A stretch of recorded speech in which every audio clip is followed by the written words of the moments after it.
ವಿಜಯಪುರದ ಅವರ ಎಲ್ಲ ಸ್ನೇಹಿತರು, ಸಾಹಿತ್ಯಾಸಕ್ತರು, ವಚನಗಳ ಅಭಿಮಾನಿಗಳು ಸೇರಿ ಇವತ್ತು ಅವರಿಗೊಂದು ಅಭಿನಂದನಾ ಸಮಾರಂಭವನ್ನು ಏರ್ಪಡಿಸಿದ್ದಾರೆ. ಅದರ ಜೊತೆಗೆ ಬಹಳ ಮುಖ್ಯವಾದಂಥ ಅತಿಥಿಗಳು ನಮ್ಮೊಂದಿಗೆ ಇವತ್ತಿನ ಸಂದರ್ಭದಲ್ಲಿ ಉಪಸ್ಥಿತರಿದ್ದಾರೆ. ಅವರೆಲ್ಲರನ್ನ ಸಹಿತ ತಮ್ಮ ಸಮ್ಮುಖದಲ್ಲಿ ಸ್ವಾಗತಿಸಲಿಕ್ಕೆ ನಾನು ನಿಂತಿದ್ದೇನೆ. ಮುಖ್ಯವಾಗಿ ಇವತ್ತಿನ ಕಾರ್ಯಕ್ರಮದಲ್ಲಿ ಸಾನ್ನಿಧ್ಯ ವಹಿಸಿರ್ತಕ್ಕಂಥವರು ಶ್ರೀ ಸಿದ್ದರಾಮ ಬೆಲ್ದಾಳ ಶರಣರು, ಬಸವ ಮಹಾಮನೆ, ಬಸವ ಕಲ್ಯಾಣ. ಸಿದ್ದರಾಮ ಬೆಲ್ದಾಳ ಶರಣರು ಬಸವಣ್ಣನವರ ಕಾರ್ಯಕ್ಷೇತ್ರ, ಕಾಯಕ ಕ್ಷೇತ್ರ ಬೀದರ್ನಿಂದ ಬಂದಂಥವರು. ಒಂದು ಸಾಮಾನ್ಯ ಬಡ ದಲಿತ ಕುಟುಂಬದಲ್ಲಿ ಜನಿಸಿ ವಚನ ಸಾಹಿತ್ಯದ ಆಳವಾದ ಅಧ್ಯಯನದ ಮೂಲಕ ಇವತ್ತು ಕರ್ನಾಟಕದಲ್ಲಿ ಯಾವುದೇ ಲಿಂಗಾಯತ ಮಠಾಧೀಶರು ಮಾಡಲಾರದಂತಹ ಅದ್ಭುತ ಕಾರ್ಯವನ್ನು ಶ್ರೀ ಬೆಲ್ದಾಳ ಶರಣರು ಮಾಡಿದ್ದಾರೆ. ವಚನ ಸಾಹಿತ್ಯದ ಸಪ್ತ ಶೋಧ ಅಂತಕ್ಕಂತಹ ಸುಮಾರು ಬಹಳ ದೊಡ್ಡ ಗ್ರಂಥವನ್ನ ಅವರು ಸುಮಾರು 3 ತಿಂಗಳ ಹಿಂದೆ ಬಿಡುಗಡೆಯನ್ನ ಮಾಡಿ ಆ ಕಾರ್ಯ ವೇದಗಳ ಕಾಲದಿಂದಲೂ ಸಹಿತ ಇವತ್ತಿನವರೆಗೆ ವಚನ ಸಾಹಿತ್ಯ ಯಾವ ಪ್ರಕಾರವಾಗಿ ಭಿನ್ನವಾಗಿ ನಿಲ್ತದೆ ಅಂತಕ್ಕಂಥದ್ದನ್ನ ಅತ್ಯಂತ ಅಧ್ಯಯನಾತ್ಮಕವಾಗಿ ಮಾಡಿ ತೋರಿಸಿದಂತಹ ಕೀರ್ತಿ ನಮ್ಮ ಶ್ರೀ ಬೆಲ್ದಾಳ ಶರಣರಿಗೆ ಸಲ್ತದೆ. ಭಕ್ತಿಪೂರ್ವಕವಾಗಿ ಅವರನ್ನ ನಾನು ಸುಸ್ವಾಗತವನ್ನ ಕೋರ್ತೇನೆ. ಅವರಿಗೆ ಈ ಕಾರ್ಯಕ್ರಮವನ್ನ ಸಂಘಟನೆ ಮಾಡಲಿಕ್ಕೆ ಬಹಳಷ್ಟು ಯಶಸ್ವಿ ಮಾಡಲಿಕ್ಕೆ ಕಾರಣೀಕರ್ತರಾದಂತಹ ಶ್ರೀ ಶರಣು ಸಬರದವರು ಬಂದು ಶ್ರೀ ಬೆಲ್ದಾಳ ಶರಣರಿಗೆ ಹೂಗುಚ್ಛವನ್ನ ನೀಡಿ ನೋಡ್ತೀರಿ. ಇಲ್ಲಿ ನನ್ನ ಲೈಟ್ ಎಸಕ ಮಾಡ್ತಿರ್ತೀನಿ.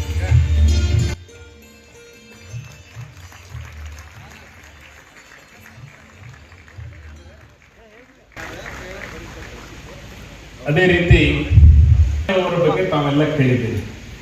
ದೇವನೂರು ಮಹಾದೇವ್ ಅವರ ಕುಸುಮ ಬಾಲ್ಯ ಕೃತಿ ಕನ್ನಡ ಸಾಹಿತ್ಯ ಲೋಕದಲ್ಲಿ ಒಂದು ಹೊಸ ಅಲೆಯನ್ನ ಸೃಷ್ಟಿ ಮಾಡಿದ್ದೀರಿ. ಅವರ ಸಹೋದರರು ಕೂಡ ಅವರದೇ ದಾರಿಯಲ್ಲಿ ಸ್ವಲ್ಪ ವಿಭಿನ್ನವಾಗಿ ಶರಣ ಸಾಹಿತ್ಯದ ಚಿಂತನೆಗಳನ್ನ ಮೈಗೂಡಿಸಿಕೊಂಡು ಪರಮ ಪೂಜ್ಯ ಸಿದ್ದೇಶ್ವರ ಮಹಾಸ್ವಾಮಿಗಳವರ ಒಡನಾಡಿ ವಲಯದಲ್ಲಿ ಕೆಲಸವನ್ನ ಮಾಡಿದಂಥವರು ಶ್ರೀ ದೇವನೂರು ಶಂಕರ್ ಅವರು ಇವತ್ತು ನಮ್ಮೊಂದಿಗಿದ್ದಾರೆ. PWDಯಲ್ಲಿ, ವಾಟರ್ ಬೋರ್ಡ್ನಲ್ಲಿ ಮತ್ತು ಮುಖ್ಯವಾಗಿ ಕರ್ನಾಟಕ ಪವರ್ ಕಾರ್ಪೊರೇಷನ್ನಲ್ಲಿ ಚೀಫ್ ಇಂಜಿನಿಯರ್ ಆಗಿ ಅವರು ಕೆಲಸವನ್ನು ಮಾಡಿ ಅವರು ಸ್ವಯಂ ನಿವೃತ್ತಿಯನ್ನು ಪಡೆದು ತಮ್ಮ ಇಡೀ ಜೀವನವನ್ನ ವಚನ ಸಾಹಿತ್ಯದ ಸಮರ್ಪಣೆಗಾಗಿ ಅವರು ತೊಡಗಿದ್ದಾರೆ. ಶ್ರೀ ದೇವನೂರು ಶಂಕರ್ ಅವರನ್ನ ತಮ್ಮೆಲ್ಲರ ಪರವಾಗಿ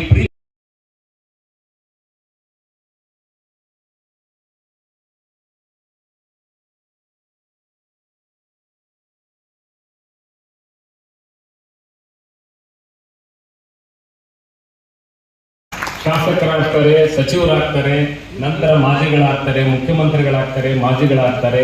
ರಾಜಕಾರಣದಲ್ಲಿ ಇದೆಲ್ಲವೂ ನಡೆದು ಹೋದಂತ ಪ್ರಕ್ರಿಯೆ.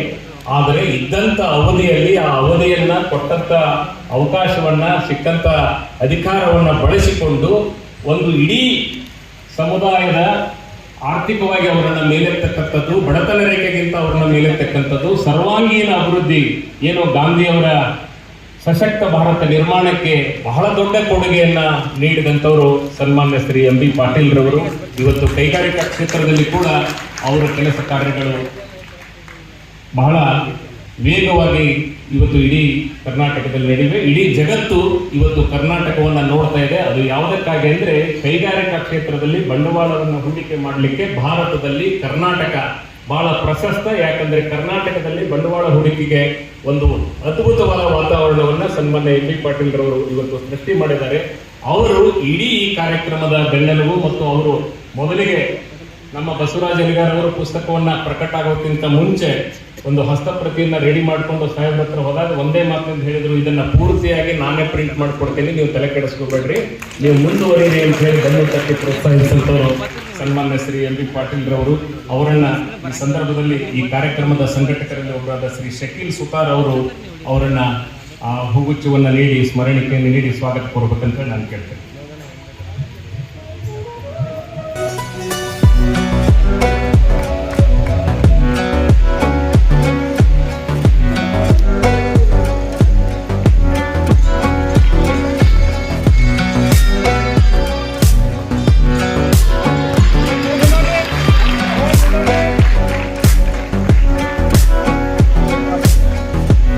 ಜಂಗಮನಂತೆ ಅಲಗಾಡತಕ್ಕಂಥವ್ರು ಪ್ರೊಫೆಸರ್ ಗಿಲ್ ಬೆಣ್ ಅವರು ಇವತ್ತು ನಮ್ಮೊಂದಿಗಿದ್ದಾರೆ. ಫ್ಲೋರಿಡಾ ವಿಶ್ವವಿದ್ಯಾಲಯದ ಒಂದು ಆಧ್ಯಾತ್ಮಿಕ ಶಾಸ್ತ್ರದ ವಿಭಾಗದ ಪ್ರೊಫೆಸರು ಹರಿಹರನ ರಗಳೆಯನ್ನ ಇಂಗ್ಲಿಷಿಗೆ ಅನುವಾದ ಮಾಡಿ ಮೈಸೂರು ವಿಶ್ವವಿದ್ಯಾಲಯದಿಂದ PhD ಮಾಡಿದಂತಹ ಪ್ರತಿಭಾನ್ವಿತರು. ಅವರಿಗೆ ಶ್ರೀ RS ಪಾಟೀಲ್ ಕೂಚ್ಬಾಳ್ ಅವರು, ನಮ್ಮ ಭಾರತೀಯ ಜನತಾ ಪಕ್ಷದ ಮುಖಂಡರು, ಅವರಿಗೆ ಹೂಗುಚ್ಛವನ್ನು ನೀಡಿ ಸ್ಮರಣಿಕೆಯನ್ನು ನೀಡಿ ಸ್ವಾಗತಿಸಬೇಕಂತ ಅನ್ಕೊಡ್ತೇನೆ.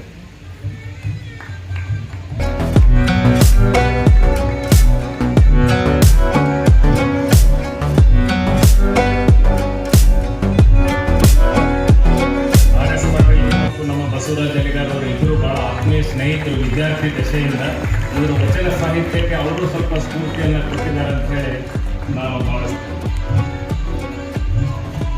ಅದೇ ರೀತಿ ಜಿಲ್ಲಾ ಪೊಲೀಸ್ ವರಿಷ್ಠಾಧಿಕಾರಿಗಳು ಇಡೀ ಭಾರತದಲ್ಲಿನೇ ಅತಿ ದೊಡ್ಡ ಒಂದು ಪ್ರಕರಣವನ್ನ, ಆರ್ಥಿಕ ಅಪರಾಧದ ಪ್ರಕರಣವನ್ನ ಒಂದು ತಿಂಗಳ ಕಾಲ ಹುಡುಕಿ ಭೇದಿಸಿ ಅಪರಾಧಿಗಳನ್ನು ಹಿಡಿದು ಇವತ್ತು ಮಾಲನ್ನು ಕೂಡ ವಶಪಡಿಸಿಕೊಳ್ಳಲು ತಕ್ಕ ಮಟ್ಟಿಗೆ ಅವರು ಯಶಸ್ವಿಯಾಗಿದ್ದಾರೆ.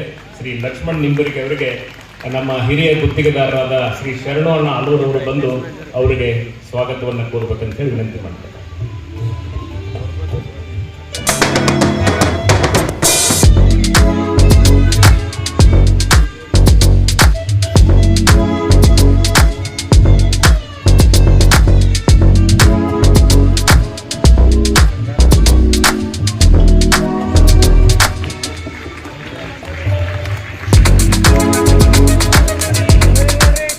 ನಮ್ಮ ವಿಜಯಪುರ ಜಿಲ್ಲೆಯ ಜಿಲ್ಲಾಧಿಕಾರಿಗಳು ಬಹಳ ದೊಡ್ಡ ಸಾಹಿತಿ ಮತ್ತು ಚಿಂತಕರು. ಅವರು ಬರೆದಂಥ ಹಲವಾರು ಪುಸ್ತಕಗಳು ಓದುಗರ ಗಮನವನ್ನು ಸೆಳೆದಿವೆ. ಅವರಿಗೆ ಶ್ರೀ ನಮ್ಮ ಕಾರ್ಯಕ್ರಮದ ಸಂಘಟಕರಾದ ಪುಷ್ಪರಾಜ್ ಪರಣ್ಣವರವರು ಅವರಿಗೆ ಹೂಗುಚ್ಛವನ್ನು ನೀಡಿ ಸ್ವಾಗತಿಸಬೇಕಂತ ಹೇಳಿ ನಾನು ಕೇಳ್ಕೊಳ್ತೇನೆ. ಪುಷ್ಪರಾಜ್.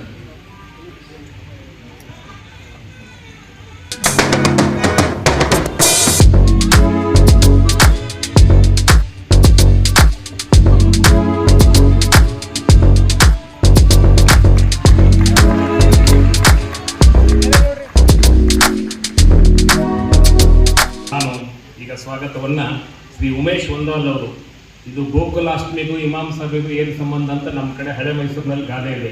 ಅದೇ ರೀತಿ ನಮ್ಮ ರಾಮನವಮಿ ಸಮಿತಿಯ ಅಧ್ಯಕ್ಷರು ಶ್ರೀ ಉಮೇಶ್ ವಂದಾಲ್ ಅವರು ತಬ್ಲೀಗ್ ಜಮಾತಿನ ಮುಖ್ಯಸ್ಥರಿಗೆ ಸ್ವಾಗತವನ್ನು ಕೋರ್ತಾರೆ.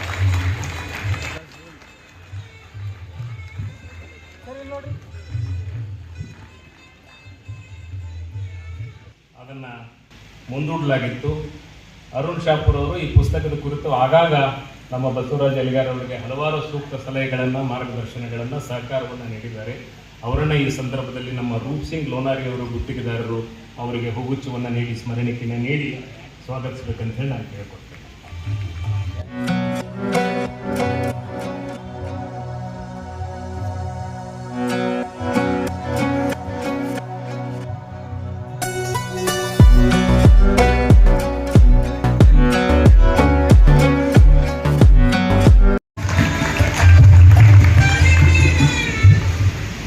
ಒಬ್ಬರು ಹೈಸ್ಕೂಲ್ ಶಿಕ್ಷಕರು ಮತ್ತು ಶಿಕ್ಷಕರು ಒಬ್ಬ ವಿಶ್ವವಿದ್ಯಾಲಯದ ಪ್ರಾಧ್ಯಾಪಕರಿಗಿಂತಲೂ ಹೆಚ್ಚಿನ ಕೆಲಸವನ್ನ ಮಾಡಬಹುದು ಅನ್ನೋದನ್ನ ತೋರಿಸಿಕೊಟ್ಟಂತವರು ನಮ್ಮ ಪ್ರೌಢಶಾಲಾ ಶಿಕ್ಷಕರಾದ ಅಶೋಕ್ ಹಂಚಲಿ ಅವರು.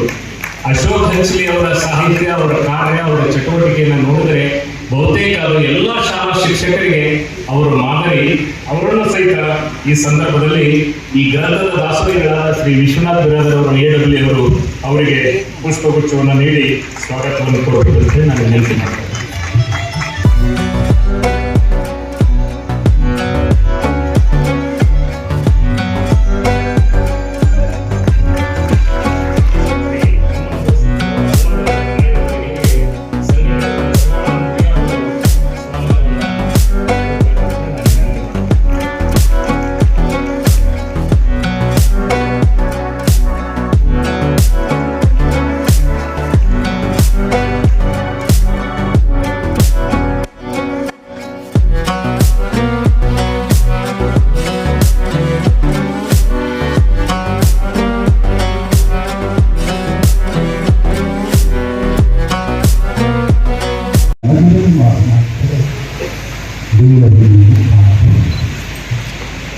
ಬಿಜಾಪುರದ ಈ ಪವಿತ್ರ ನೆಲದಲ್ಲಿ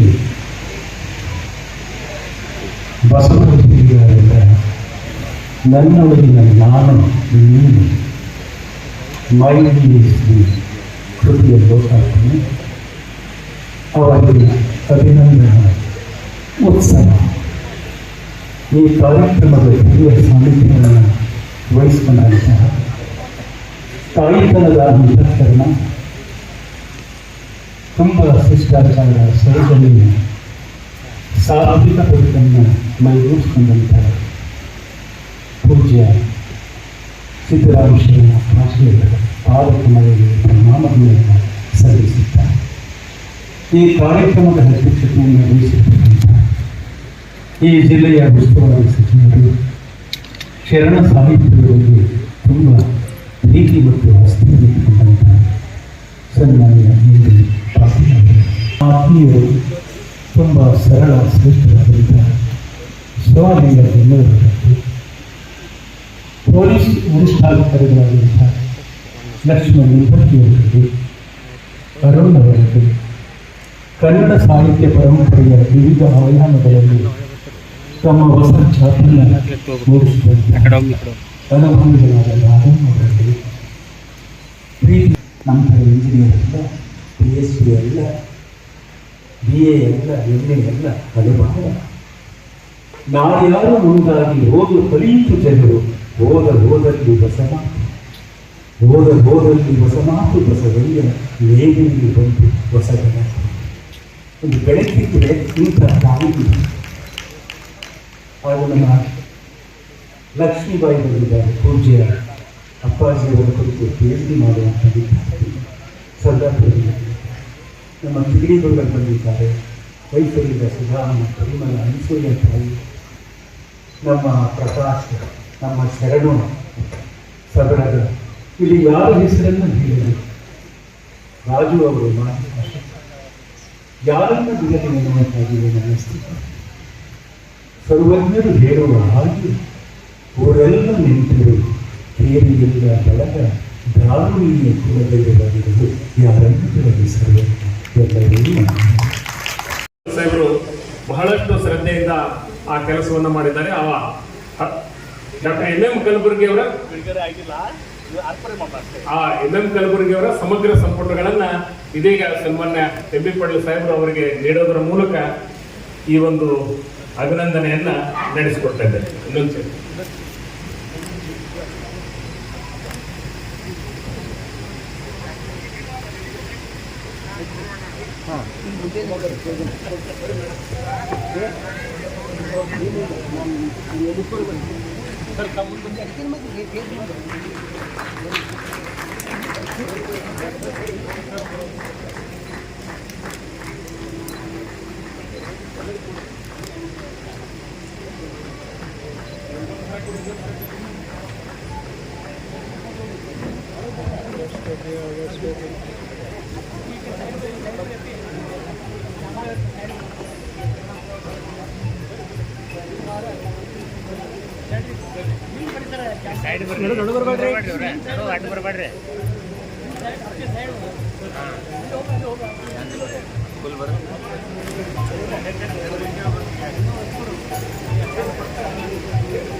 ಉಳ್ಳವರು ಶಿವಾಲಯ ಮಾಡುವರು, ಉಳ್ಳವರು ಶಿವಾಲಯ ಮಾಡುವರು, ನಾನೇನ ಮಾಡಲಿ ಒಡವನೆಯ, ನಾನೇನ ಮಾಡಲಿ ಒಡವನೆಯ, ಉಳ್ಳವರು ಶಿವಾಲಯ ಮಾಡುವರು.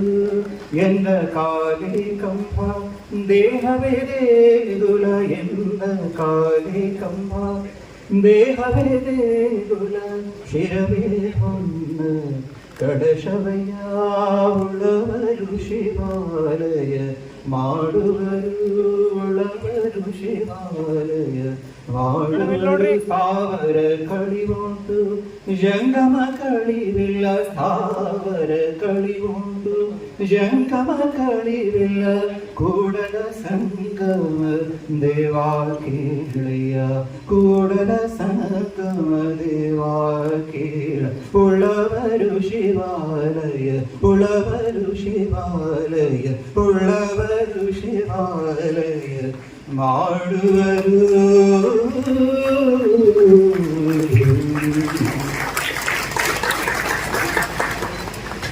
ಸಾಹಿತಿಗಳು ಇವರೆಲ್ಲರೂ ಇದ್ದಾಗ ಅವರನ್ನು ಮೀರಿಸಿ ಮಾತಾಡುವಂಥದ್ದು ಏನಿರಲ್ಲ. Actually I would like to be a very good listener. ಅದ್ಭುತವಾದಂತಹ ಅನುಭಾವಿಗಳು ನಮ್ಮ ಮಧ್ಯೆ ಇರುವಾಗ actually everybody is patiently waiting for Bellal ಶರಣರು ಅವರ ಆಶೀರ್ವಚನಕ್ಕಾಗಿ ಮತ್ತು ಎಂ ಬಿ ಪಾಟೀಲ್ ಸಾಹೇಬರ ಮಾತು ಕೇಳೋಕ್ಕಾಗಿ ಎಲ್ಲರೂ ವೇಟ್ ಮಾಡ್ತಾ ಇದ್ದಾರೆ. And I would like to use this opportunity to thank all those who have made this work possible. ಈ ಒಂದು ಕೃತಿ ಈ ರೂಪವನ್ನು ಪಡಿಬೇಕಾದ್ರೆ, ಈ ಒಂದು ಇದಕ್ಕೆ ಬರಬೇಕಾದ್ರೆ ಇದರಲ್ಲಿ ಯಾರ್ಯಾರು ಯೋಗದಾನವನ್ನು ನೀಡಿದವರೆಲ್ಲರಿಗೂ ಒಂದು ಧನ್ಯವಾದವನ್ನು ಹೇಳಲಿಕ್ಕೆ ನಾನು ಈ ಅವಕಾಶವನ್ನು ಉಪಯೋಗಿಸಿಕೊಳ್ತೇನೆ. ನಾ ಈ ಪುಸ್ತಕವನ್ನು ಬರೆದಿದ್ದು ಸಾಕಷ್ಟು ಜನರಿಗೆ ಹೇಳ್ತಿರ್ತೇನೆ, ನಾನು ಈ ಪುಸ್ತಕವನ್ನು ಬರೆದಿದ್ದು ವಚನಗಳನ್ನ ಟ್ರಾನ್ಸ್ಲೇಟ್ ಮಾಡಿದ್ದು ನಿಮಗಾಗಿ ಅಲ್ಲ, ನಿಮ್ಮ ಮಕ್ಕಳಿಗಾಗಿ ಅಂತೇಳಿ.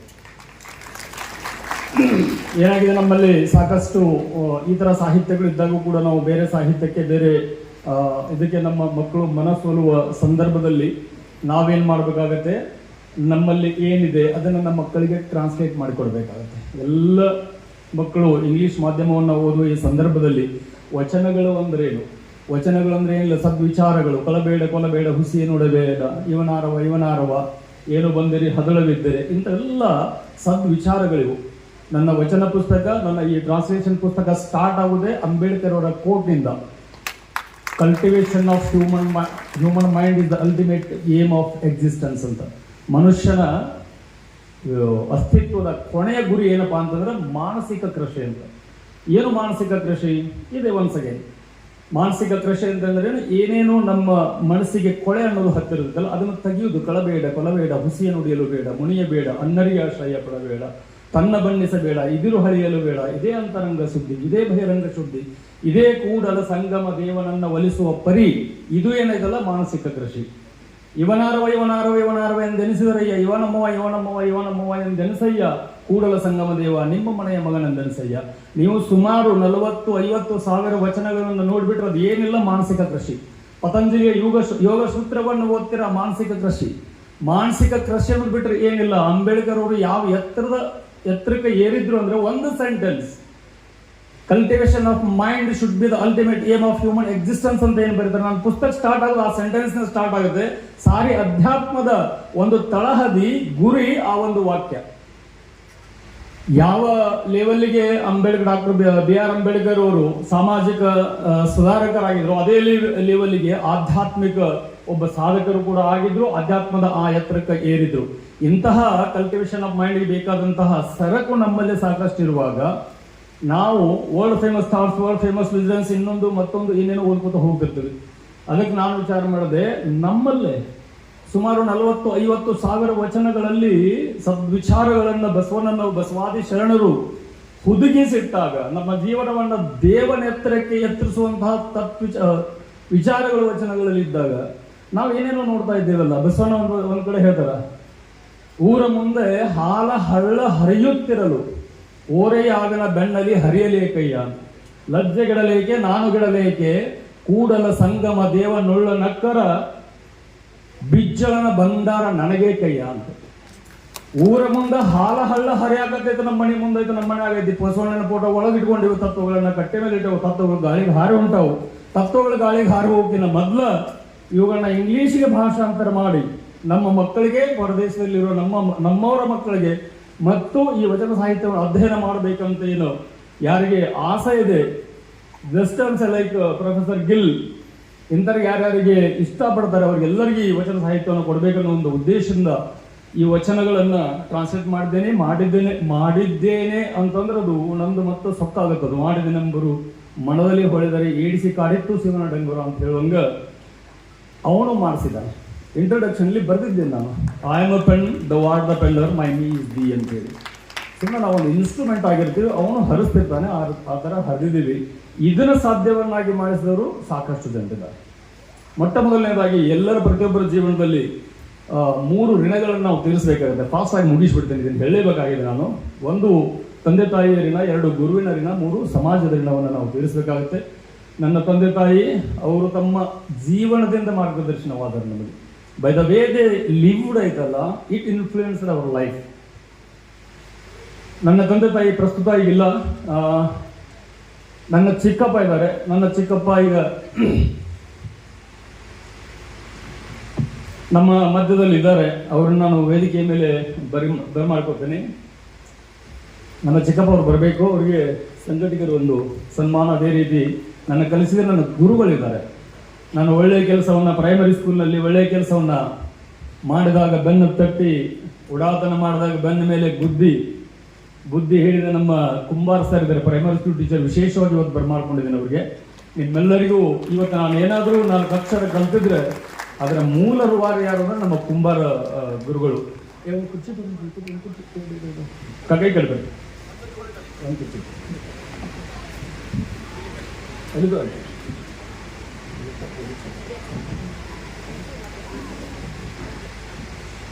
ಸೊ YI ಕುಂಬಾರ್ ಗುರುಗಳು ನನಗೆ ಪ್ರೈಮರಿ ಶಾಲೆಯಲ್ಲಿ 1ರಿಂದ 7ನೇ ತರವರೆಗೆ ಶಾಲೆಯನ್ನು ಕಲಿಸಿ, ತಿದ್ದಿ, ಬುದ್ಧಿ ಹೇಳಿ ಈ ಒಂದು ಮಟ್ಟಕ್ಕೆ ಬರುವಲ್ಲಿ ಭದ್ರ ಅಡಿಪಾಯವನ್ನು ಹಾಕಿದ್ರು ನಮ್ಮ ಕುಂಬಾರ ಗುರುಗಳು.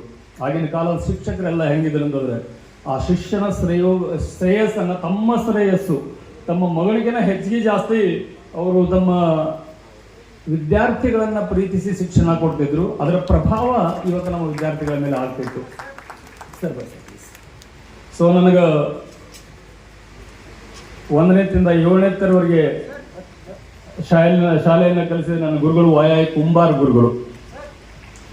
ಇವತ್ತಿಗೂ ಸಹಿತ ಆ ಗುರು ಅನ್ನೋ ಏನು ಭಕ್ತಿ ಏನಿದೆಯಲ್ಲ ನಮ್ಮ ಎದೆಯಿಂದ ಅದು ಇನ್ನೂ ಮಾಸಿಲ್ಲ. ಯಾಕಂದ್ರೆ ಆ ಟೈಪ್ ಅವರು ಆ ಲೆವೆಲಿಗೆ ಶಿಕ್ಷಣವನ್ನು ನಮಗೆ ಕೊಡ್ತಿದ್ರು.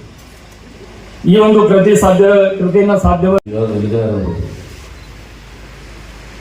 DSP ಪೊಲೀಸ್ ಇಲಾಖೆಯಲ್ಲಿ ಓರ್ವ ಅಧಿಕಾರಿಗಳು. ಅವರು ಇಂದು ಅಣ್ಣ ಬಸವಣ್ಣನವರ ವಚನಗಳು ಏನು ಆಡು ಭಾಷೆ ಕನ್ನಡದಲ್ಲಿ ಅಂದು ಜನಸಾಮಾನ್ಯರಿಗೆ ತಲುಪಬೇಕು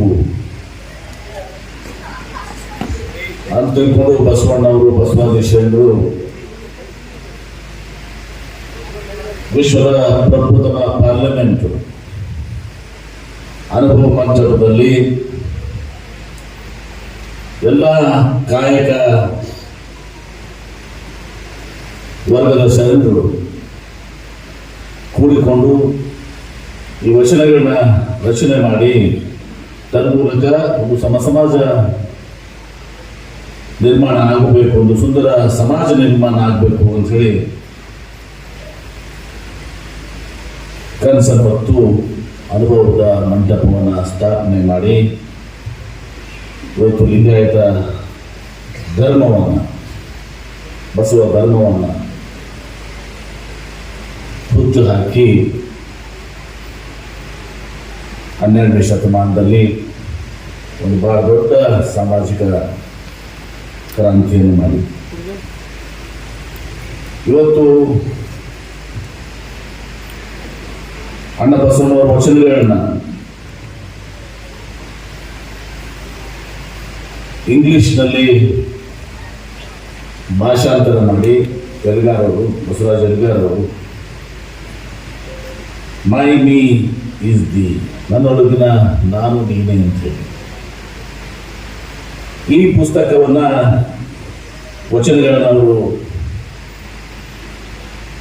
ಇಂಗ್ಲಿಷ್ನಲ್ಲಿ ಅನುವಾದ ಮಾಡಿ ಟ್ರಾನ್ಸ್ಲೇಟ್ ಮಾಡಿ ಇವತ್ತು ನಮ್ಮ ವಿಶ್ವಕ್ಕೆ ಅದನ್ನು ಬಿಡುಗಡೆಗೊಳಿಸಿದ್ದಾರೆ. ಬಹುಶಃ ನಾನು ಬೆಂಗಳೂರಿನಲ್ಲಿ ಕಾರ್ಯಕ್ರಮದಲ್ಲಿ ನಾನು ಇರಬೇಕಾಗಿತ್ತು. ಇಲ್ಲಿನೂ ಕೂಡ ನನ್ನ ಸಲುವಾಗಿ ಬಹಳಷ್ಟು ಅನಾನುಕೂಲಗಳಾಗಿದೆ. ಮತ್ತೆ ನಾನು ಕೈಗಾರಿಕಾ ಸಚಿವರಾಗಿ ನಮ್ಮ ಕೆಲಸ ವಿದೇಶಿ ಬಂಡವಾಳ ತರಲಿಕ್ಕೆ ನಾವು ಸುತ್ತಾಡಬೇಕಾಗ್ತದೆ. ಹಾಗಾಗಿ ನಾನು ಸ್ವೀಡನ್ ಮತ್ತು ಡೆನ್ಮಾರ್ಕ್ ಹೋಗಿದ್ದರಿಂದ ನನ್ನ ಸಲುವಾಗಿ ಸ್ವಲ್ಪ ಅವರಿಗೆ ಅನಾನುಕೂಲ ಕೂಡ ಆಗಿದೆ. ಇವತ್ತು ಐತಿಹಾಸಿಕ ವಿಜಯಪುರ ಜಿಲ್ಲೆಯಲ್ಲಿ ಬಸವ ಜನ್ಮಭೂಮಿಯಲ್ಲಿ ಇವತ್ತು ಈ ಒಂದು ಪುಸ್ತಕವನ್ನು ಪೂಜ್ಯ ಬಳ್ಳಾರಿ ಶರಣರ ಒಂದು ದಿವ್ಯ ಸಾನ್ನಿಧ್ಯದಲ್ಲಿ ನಾವೆಲ್ಲರೂ ಕೂಡಿ ಇವತ್ತು ದಿವಸವನ್ನು ಇವತ್ತು ಬಿಡುಗಡೆ ಮಾಡಿದ್ದೀವಿ ಅಂತೇಳಿ ಬಹಳ ಹೆಮ್ಮೆಯಿಂದ ಸಂತೋಷದಿಂದ ಹೇಳಕ್ಕೆ ಬಯಸ್ತೀನಿ. ಈ ಕಾರ್ಯಕ್ರಮದ ದಿವ್ಯ ಸಾನ್ನಿಧ್ಯ ಅನ್ವಯಿಸಿಕೊಂಡಂಥ ಬಳ್ಳಾರಿ ಶರಣರು, ಬಹುಶಃ ಬಳ್ಳಾರಿ ಶರಣರು ಒಂದು ಶ್ರೇಷ್ಠವಾದಂಥ ಒಂದು ಗ್ರಂಥವನ್ನು ತಂದಿದ್ದಾರೆ. ನಾನು ಕೊಟ್ಟಿಲ್ಲ, ಅದು ನಾನು ಸತ್ಯ ಹೇಳಿದೆ, ನೋಡಿದ್ರಿಲ್ಲ ನನ್ನ ಅಂತ ಮಕ್ಕಳಿಗೆ ನಾನು ನೋಡಿಲ್ಲ ಯಾಕೆ ನನ್ನ ಸುತ್ತ ಹೋಗಿರ್ಬೇಕು. ಯಾಕೆ ನಾವು ಒಂಥರ ಕೋಆರ್ಡಿನೇಟರ್ ಇದ್ದಾನೆ ಶಪುರವ್ರ, ನಾವು ಮಾಡ್ಬೇಕಂದ್ರೂ ಕೂಡ ಮಾಡೋರಿಗೆ ನಾವು ಸ್ಫೂರ್ತಿ ನೀಡಬೇಕು, ಬೆಂಬಲಿರಬೇಕು ಅಂತೇಳಿ ನಾನು ಯಾವಾಗಲೂ ಆ ಒಂದು ಮಾಡ್ತಾರೆ. ಅವರು ಬೆಳಗಾವಿ ಶರಣರು ಒಂದು ಶ್ರೇಷ್ಠವಾದಂಥ ಗ್ರಂಥವನ್ನು ಇತ್ತೀಚೆಗೆ ರಚನೆ ಮಾಡಿ ಈ ವಚನಗಳ ಬಗ್ಗೆ, ಬಸವ ಸಾಹಿತ್ಯ ಬಗ್ಗೆ ಬಹಳಷ್ಟು ತುಲನಾತ್ಮಕ ಇದರಿಂದ ವೇದ ಉಪನಿಷದ ಎಲ್ಲ ಇದು ನಡ್ಕೊಂಡು ಅವರು ಶ್ರೇಷ್ಠವಾದಂಥ ಒಂದು ಗ್ರಂಥವನ್ನ ರಚನೆ ಮಾಡಿದ್ದಾರೆ, ಬಿಡುಗಡೆ ಮಾಡಿದ್ದಾರೆ. ಆ ಬಿಡುಗಡೆ ಕಾರ್ಯಕ್ರಮಕ್ಕೂ ನಮ್ಗೆ ಏನಾದ್ರು ಬಂತು, ಅದಕ್ಕೂ ಕೂಡ ನಾನು ಹೋಗ್ಲಿಕ್ಕೆ ಆಗಲಿಲ್ಲ ಅಂತ ಒಬ್ಬರು ತಿಳ್ಕೊಂಡಂಥವ್ರು ಶ್ರೇಷ್ಠ ಜ್ಞಾನಿಗಳು ಅದನ್ನ ಅಧ್ಯಯನ ಮಾಡಿ ಅವತ್ತು ಸಹ ಆ ಗ್ರಂಥವನ್ನು ರಚನೆ ಮಾಡಿದ್ರು. ಇವತ್ತು ಈ ಕಾರ್ಯಕ್ರಮದಲ್ಲಿ ಉದ್ಘಾಟಕರು ಶ್ರೀ ಶಂಕರ್ ದೇವನೂರು ಅವರು ಬಹಳ ಸುಂದರವಾಗಿ ಮಾತನಾಡಿದ್ರು, ಅರ್ಥಪೂರ್ಣವಾಗಿ ಮಾತಾಡಿದ್ರು. ಅವರೆಲ್ಲ ಮಾತಾಡ್ತೀವಿ, ನಾವು ಮಾತಾಡಕ್ಕೆ ಸ್ವಲ್ಪ ಬಿದ್ದಿರ್ತೀವಿ. ಬಳ್ಳಾರಿ ಶರಣರು ಆಮೇಲೆ ಶಂಕರ್ ದೇವನೂರು ಅವರು ಬಹಳ ಅರ್ಥಪೂರ್ಣವಾಗಿ ಮಾತಾಡಿದ್ರು. ಅವ್ರು ಹೇಳಿದ್ರು 10 ಗಂಟೆಗೆ ಪ್ರಾರಂಭ ಆಗಿದ್ರೆ ಇನ್ನೊಂದು ಸ್ವಲ್ಪ ವಿಚಾರಗಳು ಹೇಳ್ತಿದ್ದೆ, ತಡ ಮಾಡಿ ನೀವು ಸ್ಟಾರ್ಟ್ ಮಾಡಿದ್ರೆ ಕಾರಣ ನಾನು ಕೂಡ ತಡ ಮಾಡಿ ಬಂದಿದ್ದೀನಿ.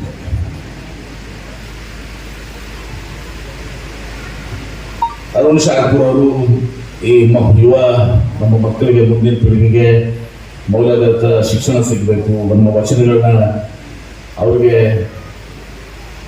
ತಿಳ್ಕೊಳ್ಳುವಂಥದ್ದು, ಅಭ್ಯಸಿಸುವಂಥದ್ದು ಆಗಬೇಕು ಅಂತ ಒಂದು ಆಶಯವನ್ನು ವ್ಯಕ್ತಪಡಿಸಿ ಬಹಳ ಒಳ್ಳೆಯ ವಿಚಾರವನ್ನು ಹೇಳಿದ್ದಾರೆ.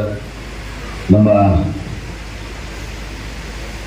ಮೌಲಾನವರು ಅಬೂಬಕರ್ ಬಹಳ, ನಾವು ವಿಜಯಪುರದಲ್ಲಿ ಎಲ್ಲರನ್ನೂ ನಾನು ನೋಡಿದ್ದೀನಿ, ಅನೇಕ ಜಗದ್ಗುರುಗಳನ್ನ ಪೂಜಿಸಿದ ನೋಡಿದ್ದೀವಿ.